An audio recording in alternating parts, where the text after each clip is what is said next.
Ambassador Eth arrived on Earth during what the humans called spring. She had seen 10,000 springs on 100 different worlds, watched countless alien flowers bloom and die and bloom again across that stretched behind her like an endless ocean. This spring should have been nothing special. Earth was a small planet orbiting an ordinary yellow star in an unremarkable corner of the galaxy. The humans who lived there had only recently discovered how to leave their own atmosphere. By the standards of the Eternal Conquered, they were children playing with dangerous toys. Eth had lived for 12,000 years. She remembered events that had become ancient history for younger species. She had watched stars collapse into darkness and new ones ignite from the ashes. She had seen empires rise across 100 worlds and fall into dust that scattered across the void. She had witnessed civilizations ascend to transcendence and others destroy themselves in fits of madness. Nothing surprised her anymore. Nothing moved her. Nothing made her feel anything at all. The humans did. She noticed it first during her initial survey of the planet. The Conquered required detailed reports on any new species that achieved, and Eth approached this task with the same clinical detachment she had applied to thousands of similar assignments. She observed human cities from orbit, monitored their communications, studied their history and culture. She cataloged them as she had cataloged so many others: short-lived, fragile, technologically adolescent. A footnote civilization that would probably destroy itself before achieving anything of real significance. But something in her observations began to unsettle her. She watched a human artist named work in a small studio in a city called Barcelona. Was 62 years old. She had spent 40 years learning to paint, studying color and light and form with a dedication that bordered on obsession. Her hands showed the marks of decades of work, stained with pigments that had become part of her skin. She painted for 12 hours each day, stopping only when exhaustion forced her to rest. Eth calculated the numbers, had perhaps 20 years of life remaining if she was fortunate, maybe 10 years of steady hands. She had spent most of her existence learning her craft, and she would have only a brief window to truly use what she had learned, yet did not seem troubled by this. She painted with an intensity that made Eth stop and watch for hours. Every brushstroke mattered. Every choice carried weight. Worked as if each painting might be her last because someday one of them would be. Eth had known immortal artists who had practiced their crafts for longer than human civilization had existed. They were technically perfect. Their work was flawless, but none of them painted with the desperate, burning passion she saw in his eyes. She observed a scientist named James in a laboratory in Cambridge. He was 45 years old and had devoted his entire adult life to understanding a particular protein that might someday help cure a disease that killed millions of humans each year. He worked 18-hour days. He had sacrificed relationships and comfort and health for his research. He knew he might never find the answer he sought. He knew that even if he did, he might not live to see his discovery save a single life. He did it anyway. Eth had known immortal scientists who had unraveled the deepest mysteries of the universe. They approached their work with casual patience, knowing they had literally forever to find answers. They took centuries-long breaks when they grew bored. They abandoned projects that proved difficult, secure in the knowledge that they could always return to them later. None of them worked with the fierce urgency she saw in James.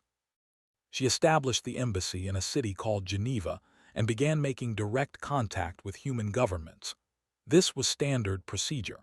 The Conquered preferred to observe new species for several years before revealing itself, gathering enough information to ensure smooth first contact.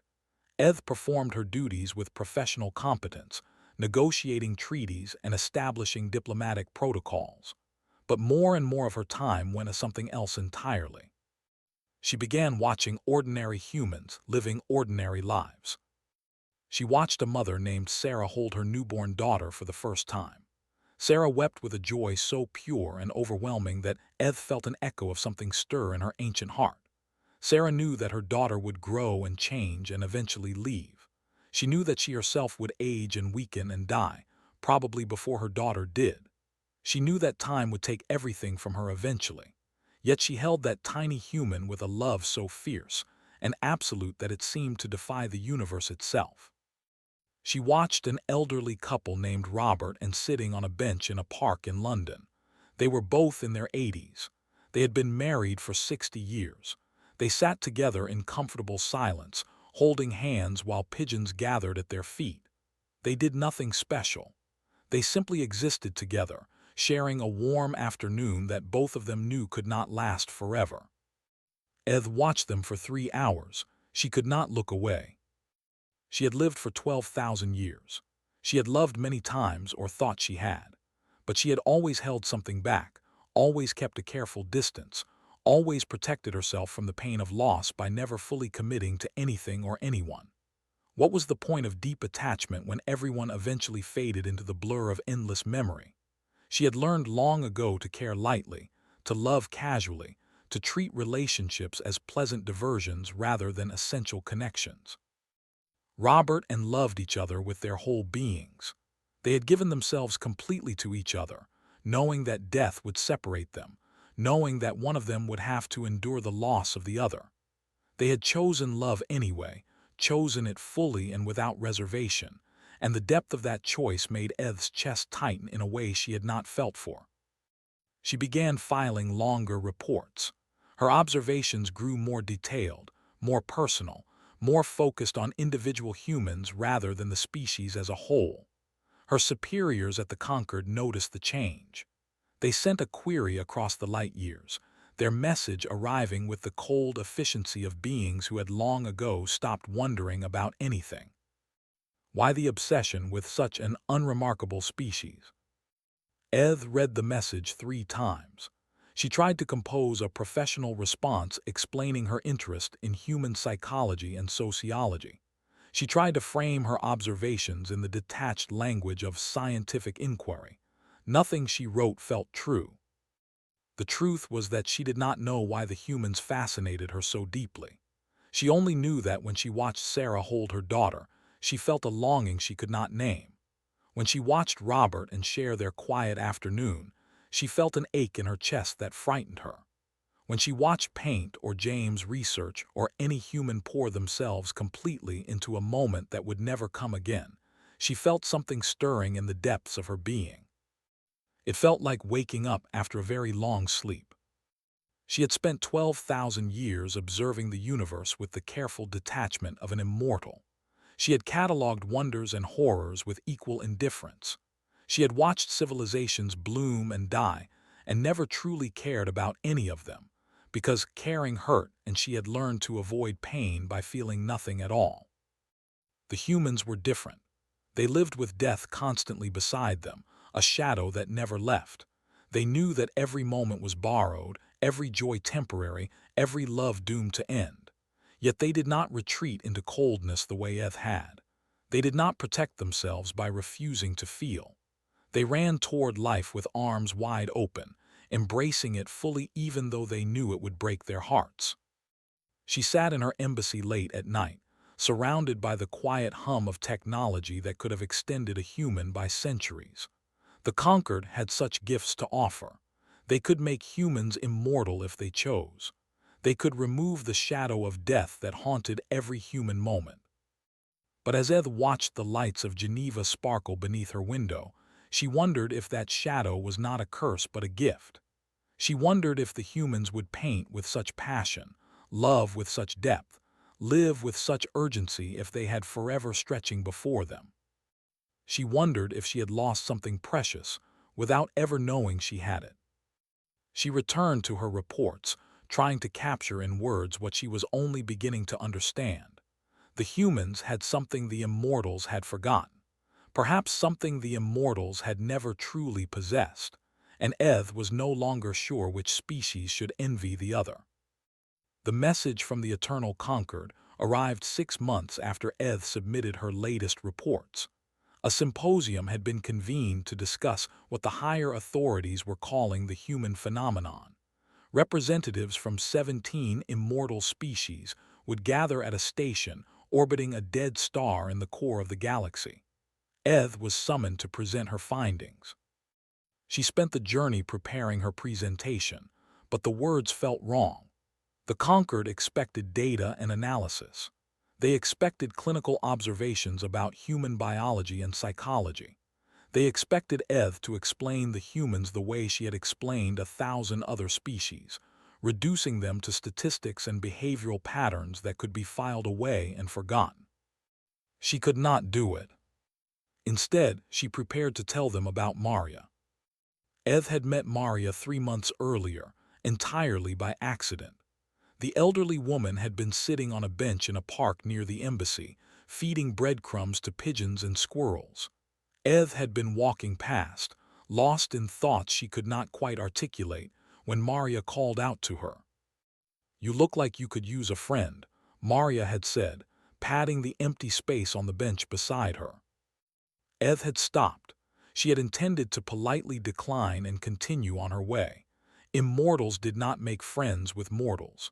The pain of inevitable loss made such attachments foolish. She had learned this lesson thousands of years ago and had never forgotten it. But something in Maria's eyes made her sit down.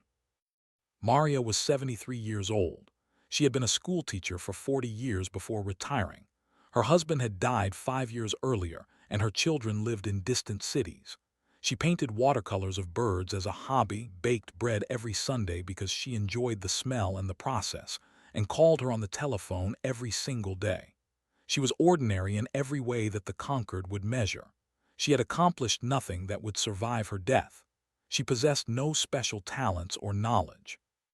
She was simply a human woman living out the final years of an unremarkable life. She became the most important being Eth had ever known. They met every week after that first encounter. Maria seemed to understand instinctively that Eth was not human, though she never asked directly. She simply accepted the strange ambassador as a friend, sharing her small joys and quiet wisdom without expectation or demand. One afternoon, Maria told Eth about her bread. "It is the same recipe my grandmother taught me," Maria explained. "Simple ingredients: flour, water, salt, yeast, nothing special at all. But when I knead the dough, I remember her hands showing me how. When I smell it baking, I remember Sunday mornings in her kitchen. When I eat it, I taste 60 years of love and memory." Eth had eaten bread on 100 worlds. She had sampled cuisines that Maria could not imagine. None of it had ever meant anything to her. "What makes it taste so good?" Eth asked. Maria smiled, her wrinkled face creasing with warmth. "Because someday I will bake my last loaf and I will not know it is the last. Because someday the recipe will pass to my granddaughter and my hands will be gone. Because this bread exists only in this moment and this moment will never come again." She paused, looking at the half-eaten loaf between them. "That is why it tastes like everything that matters." Eth carried those words with her to the symposium. The gathering hall was vast beyond human comprehension, a sphere of crystalline energy suspended in the space around a neutron star. Beings who had existed since before Earth's sun ignited filled the chamber, their forms ranging from humanoid to abstract patterns of thought given temporary shape. The assembled immortals represented trillions of years of combined existence. They had witnessed the birth and death of galaxies. They had solved mysteries that younger species could not even formulate as questions. They turned their attention to Eth with mild curiosity. She stood before them and did not speak of human technology or territory or potential threat level. She did not present the data and analysis they expected. Instead, she told them about Maria. She told them about an old woman who knew she was dying slowly, of nothing in particular, simply of time. She told them about bread that tasted like love because it would not last forever. She told them about watercolor birds painted with trembling hands because steady hands would not always be there. She told them about phone calls that happened every single day because tomorrow was not guaranteed. She told them about the humans and their precious, terrible gift of mortality. The chamber grew quiet. These were beings who had forgotten what endings meant. Their memories stretched so far behind them that the distant past blurred into meaningless noise. They had loved and lost so many times across that most of them had simply stopped loving at all. It hurt too much, and there was always more time, infinite time, time enough to postpone everything forever. They had achieved everything they could imagine achieving and found that achievement meant nothing without the possibility of failure. They had explored every corner of their existence and discovered that infinity was just another word for emptiness. They listened to Eth speak of a species that had none of their advantages and possessed something they could not name. An ancient counselor whose form shifted like smoke made of starlight addressed Eth when she finished. You suggest we envy these creatures, beings who flicker into existence for a mere century before vanishing forever. Eth met the counselor's gaze without flinching. She felt something burning in her chest, something she had not felt in thousands of years. It felt like conviction.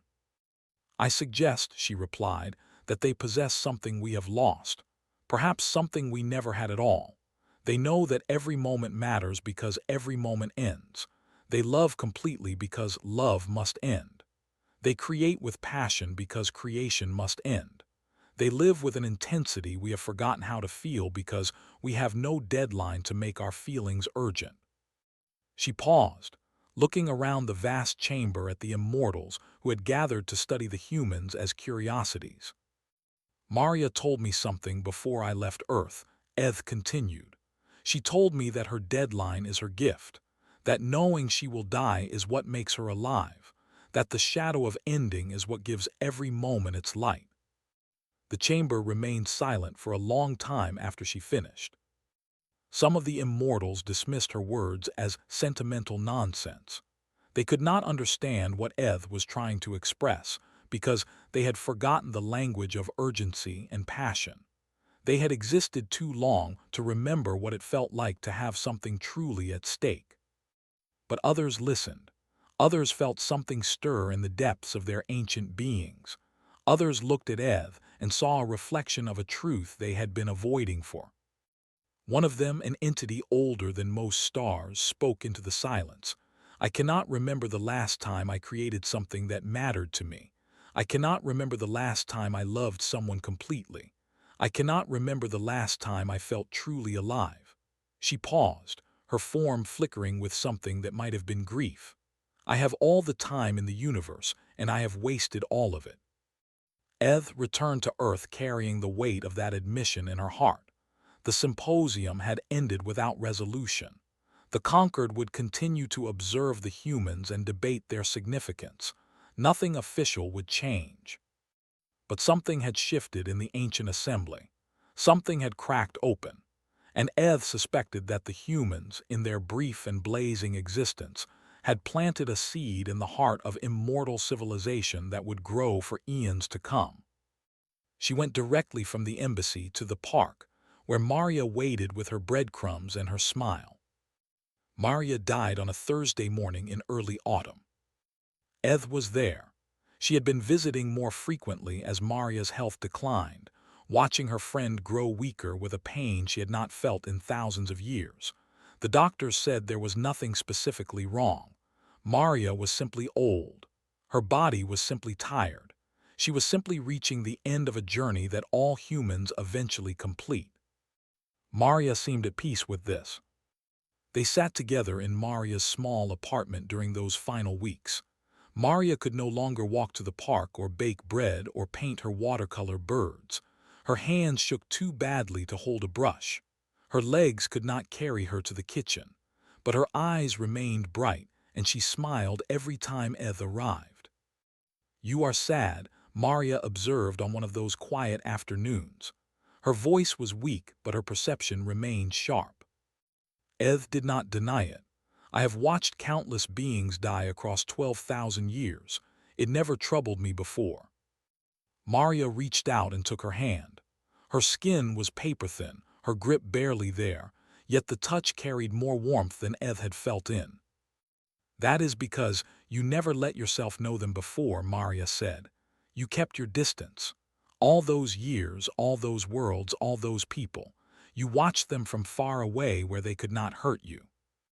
Eth felt tears forming in her eyes. She had not cried in so long that she had forgotten the sensation was possible. "I do not understand how you bear it," she whispered, "knowing that each moment brings you closer to the end, knowing that everything you love will be taken from you, knowing that even this conversation right now is already ending." Maria smiled, and despite her weakness, despite the shadow that had nearly claimed her, she radiated a peace that Eth could not comprehend. "That is exactly why each moment matters," Maria said. "You immortals can always do it tomorrow, see it next century.